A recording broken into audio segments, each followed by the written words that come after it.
और इस वक्त एक बड़ी खबर आ रही है। केंद्रीय मंत्री पीयूष गोयल होंगे राज्यसभा में नेता सदन। थावरचंद गहलोत की वो जगह लेंगे। आपको बता दें, थावरचंद गहलोत को कर्नाटक का राज्यपाल बना दिया गया। उसके बाद ये जगह खाली हो गई थी। अब ये जिम्मेदारी पीयूष गोयल को सौंपी गई है। राज्यसभा में सदन के नेता नियुक्त किए गए हैं पीयूष गोयल।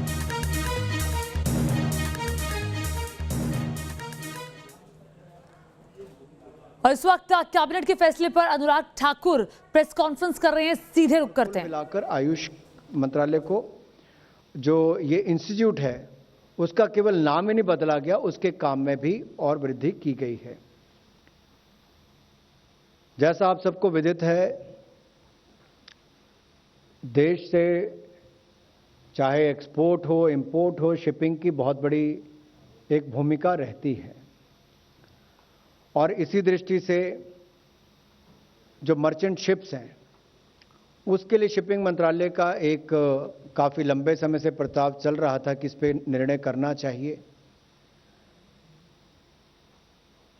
जो पोर्ट, शिपिंग और वाटरवेज का हमारा मंत्रालय है उसने मर्चेंट शिप्स के भारत में रजिस्ट्रेशन को प्रोत्साहन देने के लिए सब्सिडी सपोर्ट दिए जाने की मांग की थी। आज उस पर भी निर्णय किया गया है, क्योंकि लगभग 30 सालों में ये देखा गया कि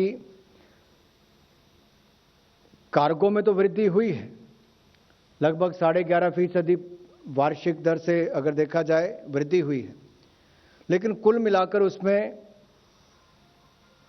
जो भारतीय जहाजों की हिस्सेदारी थी वो कम होती चली गई। तो आत्मनिर्भर भारत, जहां एक और टेक्सटाइल सेगमेंट में ROSCTL को जो निर्णय किया गया कि 31 मार्च 2024 तक कंटिन्यू किया जाएगा, उसमें आत्मनिर्भर भारत और मेक इन इंडिया को बल देगा।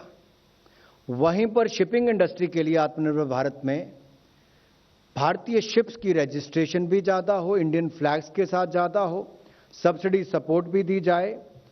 लेकिन साथ ही साथ अगर आप देखेंगे हमारे जो सेंट्रल PSCs हैं, जब वो बाहर से इंपोर्ट भी करते हैं तब भी उन्होंने एक दिया होता था उसमें ऑप्शन की राइट ऑफ फर्स्ट रिफ्यूजल।